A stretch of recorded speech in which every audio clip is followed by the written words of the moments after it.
O'sha biznesimni ochgan paytimda men uchun maqsad pul bo'lmagan hech qachon. To'g'ri, kimga ko'p pul bo'lsa, o'sha nima deydi, shuncha yaxshi-ku, lekin haqiqatan o'sha paytda men uchun главный pul bo'lmagan. O'sha momentda может men o'sha ko'proq pulga men нуждаться qilgandirman. Baribir o'sha biznesimni pul uchun qilmaganman-da.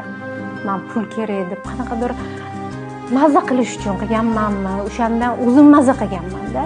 Ishchilarimni sразу o'qitishni boshlaganman. Endi biznesni ochdim, ishchilarimni o'qitishni boshlaganman, administratorlarimni o'qitganman, o'zim o'qitganman, o'shaga pul tikkanman. Bir ayol aytganki, qo'rqmaysanmi o'qitishga degan.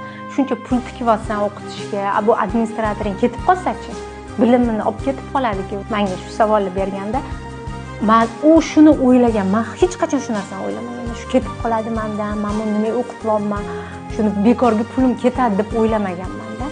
O'zim ham olmayman-ku o'sha yerda zdaniya. Bu ketib qolsa, men unga boshqasiga shu narsani o'rgataman. Zato bu menga praktikada ko'rsatyapti-ku shu narsani deb o'ylaganman-da.